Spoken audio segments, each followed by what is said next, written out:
দেশের বিভিন্ন অঞ্চল থেকে, দেশের বিভিন্ন জায়গা থেকে অনেক খামারি ভাই বোনেরা কিন্তু আমাদেরকে রিকোয়েস্ট করেন যে আমরা যেন মাঠ পর্যায়ে গিয়ে তাদের খামারটা ভিজিট করে আসি, কিংবা তাদের খামারে যে ভুল ত্রুটিগুলো আছে সেগুলো সংশোধন করে দিয়ে আসি কিংবা চিহ্নিত করে দিয়ে আসি। তো তাদের উদ্দেশ্যে কিছু কথা থাকবে এবং আমাদের বর্তমান পরিস্থিতির উপর ডিপেন্ড করে কিছু কথা বলবো। দেখেন যে কিছুদিন ধরে কিন্তু আমরা একটা মেসেজ আপনাদেরকে দিচ্ছি যে আমরা কয়েকদিনের জন্য বাইরে যাব, তো খামার ভিজিটের জন্য। যে খামারি ভাই বোনেরা আমাদের মাধ্যমে হাঁসের খাবার নিয়ে হাঁস খামারটা পরিচালনা করছে কিংবা যে কোনো সিদ্ধান্তে আমাদের পরামর্শ গ্রহণ করছে, যাদের খামারটা আমরা দূর থেকে পরিচালনা করছি, তো কিছু কিছু বিষয় আছে, কিছু কিছু ভুল আছে, কিছু কিছু সমস্যা আছে যেগুলো মাঠ পর্যায়ে গিয়ে কিংবা সচক্ষে দেখে সেই এলাকার, সেই জায়গার, সেই অঞ্চলের পরিবেশ পরিস্থিতির উপর বেস করে কিছু সিদ্ধান্ত নিতে হতে পারে। তাই তাদের সেই জায়গায় যাওয়াটা আমাদের অতীব জরুরি হয়ে পড়ে, কিংবা তারা আসলে যখন রিকোয়েস্ট করে যে মাঠ পর্যায়ে তাদের খামারটা আমরা ভিজিট করে আসবো, তখন আসলে আমরা যাওয়ার সিদ্ধান্ত নেই। এবং কয়েকদিন থেকেই কিন্তু এই কথাটা আপনারা শুনতে পাচ্ছেন। তো সবচেয়ে গুরুত্বপূর্ণ কথা হচ্ছে আমাদের যেহেতু নিজস্ব দুটো খামার আছে, সেই দুটো খামার আমরা এখানে পরিচালনা করি, পাশাপাশি মাঠ পর্যায়ে আমরা কিন্তু কাজ করি। আমাদের খামারে আমরা শ্রমিক, আমাদের খামারে আমরা সর্বপ্রকার কাজ পরিচালনা করে থাকি। তো হাঁসকে খাবার দেয়া থেকে শুরু করে ঘরে তোলা পর্যন্ত, ডিম তোলা পর্যন্ত সমস্ত কাজ কিন্তু আমাদেরকেই করতে হয়। আর আপনারা জানেন যে হাঁসের খামারে সামান্য একটা ভুল ডিম কমার কারণ হতে পারে। তো আমাদেরকে কিন্তু কোনো জায়গায় যদি আমরা যাই তাহলে পুরো পরিস্থিতি নিতে হয়। তো পূর্ব প্রস্তুতি হিসেবে আমাদের কি কি প্রস্তুতি সম্পূর্ণ হয়েছে এবং সেই প্রস্তুতিগুলো সম্পূর্ণ করার পর আমরা যেতে পারছি কিনা সে সম্পর্কে অবশ্যই আপনাদেরকে বলবো। তো পূর্ব প্রস্তুতি হিসাবে আপনারা জানেন যে আমার এই দ্বিতীয় খামার, আমি এখন যেখানে দাঁড়িয়ে আছি সেই দ্বিতীয় খামারে আমি কিন্তু এখন হাঁসের যে গোসলের ব্যবস্থা করেছে হাউজ, সে হাউজের মধ্যেই দাঁড়িয়ে আছে। আপনারা দেখতে পাচ্ছেন যে হাউজের কাজ মোটামুটি 99% কমপ্লিট হয়ে গেছে, বাইরের কিছু ঢালাইয়ের কাজ বাকি আছে, এখনও কিন্তু এখানে পানি দেওয়া হয়নি। তো হাউসটা তৈরি করার উদ্দেশ্য হচ্ছে এই যে পুকুরের পানি নষ্ট হয়ে গেছে, তো এখানে পানি দিব, এখানে গোসল করবে, হাঁস কিন্তু আরামসে থাকবে। তো এখনও যেহেতু 100% কমপ্লিট হয়নি তাই পানি দেওয়া হয়নি। আর সবচেয়ে বড় কথা, এখনও পাইপের ব্যবস্থা করা হয়নি, পাইপ কিন্তু একেবারে মাথা পর্যন্ত আছে। তো এই হাউস পর্যন্ত পাইপ এখনও আনা হয়নি, এটা একটা পেন্ডিং অবস্থায় কাজ আছে, এই কাজটা এখনও সম্পূর্ণ হয়নি। এখন পর্যন্ত কিন্তু এই হাঁসগুলো এই যে আমার নিজের তৈরি হাউজে গোসল করছে। তো সব মিলিয়ে এই জায়গার অবস্থা এখনও কিন্তু আগের মতোই আছে, এখনও খামারটা আমরা আপডেট করতে পারিনি কারণ হাউজে এখনও পানি দিতে পারিনি।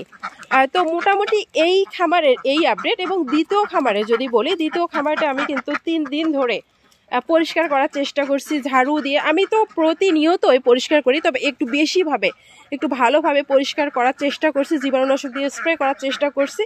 তো মোটামুটি বাড়িটা আমি পরিষ্কার করেছি, হয়তোবা জীবাণুনাশক স্প্রে করা হয়ে যাবে, কিন্তু ঘরের ভিতরটা এখনও কিন্তু সেইভাবে পরিষ্কার করা হয়নি। ঘরের ভিতরটা আমরা কিন্তু একটু ভিন্ন প্রক্রিয়ায় পরিষ্কার করি, তো ঘরের ভিতরটা এখনও পেন্ডিং আছে। সবচেয়ে বড় কথা হচ্ছে দুটো খামার যে আমরা পরিচালনা করি, কিংবা কখন খাদ্য দেই, কখন পানি দেই, কখন কি সমস্যা, এগুলো সচক্ষে দেখি। তো আমরা যখন বাহিরে যাব তখন তো দেখা সম্ভব না, তখন কি করব। তো আমাদের উদ্দেশ্য ছিল যে দুটো খামারে আমরা দুটো সিসি ক্যামেরা কানেক্ট করব, সেই দুটো সিসি ক্যামেরার মাধ্যমে আমরা দূর থেকে খামারটা পরিচালনা করব। তো এখন পর্যন্ত কাজের ব্যস্ততায় আমরা কিন্তু সেই দুটো খামারে এখনও সিসি ক্যামেরাটা যুক্ত করতে পারিনি। তো সিসি ক্যামেরা কিন্তু আমাদের ঘরে রয়ে গেছে 3টা সিসি ক্যামেরা। তো এই 3টা সিসি ক্যামেরা প্রায় 1 বছর আগে এক খামারি আপু, যে খামার থেকে আমরা প্রায় 1 বছর হয়ে গেছে মেবি, ঈদের সময় যে আমরা 450 পিস হাঁস নিয়ে এসেছিলাম, তিনি আমার সাবস্ক্রাইবার আপু এবং অনেক প্রিয় আপু, তিনি কিন্তু আমাকে উপহার স্বরূপ এই 3টা সিসি ক্যামেরা দিয়েছেন। অসংখ্য ধন্যবাদ আমার আপুকে। তো এই আপুর উপহারের সেই সিসি ক্যামেরা 3টে আমরা এখনও সংযুক্ত করতে পারিনি, এখনও যুক্ত করতে পারিনি। তো আমাদের ইচ্ছা ছিল যে এই সিসি ক্যামেরা 3টা আমরা যুক্ত করে তারপর চলে যাব। তো এখনও এই সিসি ক্যামেরা 3টা আমরা যুক্ত করতে পারিনি, তো এটা একটা অসম্পূর্ণ কাজ। তারপরে যে কাজ সেটা হচ্ছে আমরা যেহেতু 8 থেকে 10 দিন বাহিরে থাকবো, গেলে তো চলেই যাবে, কারণ অনেকেই ডাকছে, অনেককেই আমরা কথা দিয়েছি। আর কিছু কিছু খামার আসলে ভিজিট না করলেই নয়, তারা অনেকভাবে ক্ষতিগ্রস্ত হচ্ছে। তো আমরা যদি যাই সকল প্রস্তুতি নিয়ে, তাহলে অবশ্যই খামারগুলো ভিজিট করব। তো আমি একটু এখন যে ঘরে আমরা খাবার তৈরি করি সেই ঘরের একটু অবস্থা দেখাই আপনাদেরকে। তো আমরা চলে এসেছি সেই ঘরে। এই ঘরে কিন্তু আমরা খাদ্য তৈরি করি প্রতিনিয়ত। এখানে দেখতে পাচ্ছেন বস্তাতে কিছু খাবার কিন্তু রেডি করা হয়েছে, কিন্তু এখনো বস্তার মুখ আমরা বাঁধতে পারিনি।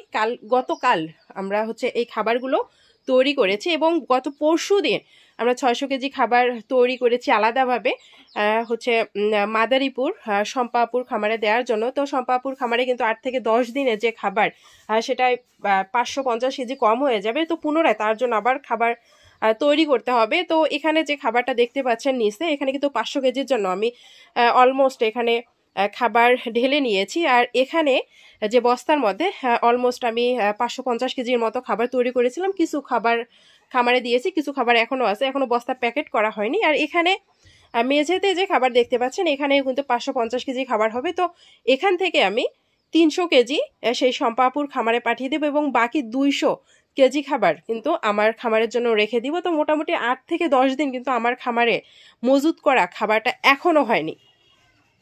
আর এই খাবারগুলো আমাদের কিন্তু 2টা খামারে ডিভাইডেড করে নিয়ে যেতে হবে, এখনো নিয়ে যায়নি। তো এই কাজগুলো এখনো কিন্তু পেন্ডিং আছে। আরও কিছু অর্ডার চলে এসেছে, সেই অর্ডারগুলো আজকে কনফার্ম করতে হবে, সেগুলো দিতে হবে। এবং কিছু অর্ডার আছে যেগুলো গাড়িতে দিতে হবে, তো গাড়ির জন্য কিন্তু ওয়েট করতে হয়। সব মিলিয়ে এখনো আমরা প্রিপারেশন কমপ্লিট করতে পারিনি। আমি নিজে কিন্তু প্রায় 1 সপ্তাহ ধরে অসুস্থ, জ্বর ঠান্ডা কিংবা আপনারা বুঝতেই পারছেন যে আমার কিন্তু অসুস্থতা এখনও কাটেনি। তো সব মিলিয়ে প্রিপারেশন এখনও কমপ্লিট করতে পারিনি। আর আমি আমার খামার ছেড়ে, এই 7 বছরের অভিজ্ঞতা, আমি আমার খামার ছেড়ে কোথাও তেমনভাবে থাকিনি, কিংবা আমার খামার যদি আমার নিয়ন্ত্রণে না থাকে, আমার আসলে ভালো লাগা হারিয়ে যায়, ভালো থাকা হারিয়ে যায়। তাই আমি চাই যে আমার খামারের জন্য এই খাবারগুলো আমি ঠিকভাবে যেন মজুত করতে পারি, সিসি ক্যামেরাটা যেন অ্যাড করতে পারি, কিংবা দ্বিতীয় খামারে যে হাউজের সমস্যা, সেটা সমস্যা যেন সমাধান হয়।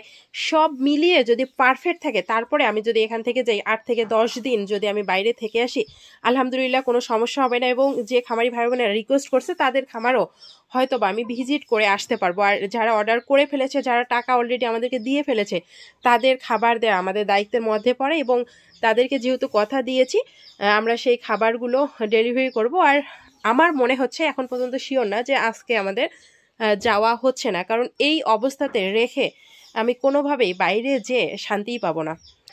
আমি হয়তো বা কিছু খামার ভিজিটের জন্য যাচ্ছি, কিছু মানুষের উপকারের জন্য যাচ্ছি, কিন্তু আমার নিজের খামারের কথাও আমাকে চিন্তা করতে হবে। আর নিজের খামারটা কিন্তু সব সময় আগে, এবং নিজের খামার থেকেই আমি এত কিছু শিখেছি, নিজের খামার থেকেই আমি এত কিছু মানুষকে শেয়ার করতে পারছি, মানুষের পাশে থাকতে পারছি। তাই অবশ্যই এই খামার দুটোর কথা চিন্তা করে, এই খামার দুটো সেফটির কথা চিন্তা করে, হাঁসগুলোর সেফটির কথা চিন্তা করে আমাকে হয়তো বা আজকে যাওয়াটা ক্যান্সেল করা হতে পারে। তো এই ব্যাপারে আসলে আমি ক্লিয়ার এজন্যই করলাম। আপনারা ভাবতে পারেন যে আপু আপনার যাওয়ার কথা ছিল, কেন গেলেন না, অনেক প্রশ্ন করতেন। তো এই প্রশ্নগুলোর জবাব আমি অগ্রিমভাবে দিয়ে দিলাম আপনাদেরকে।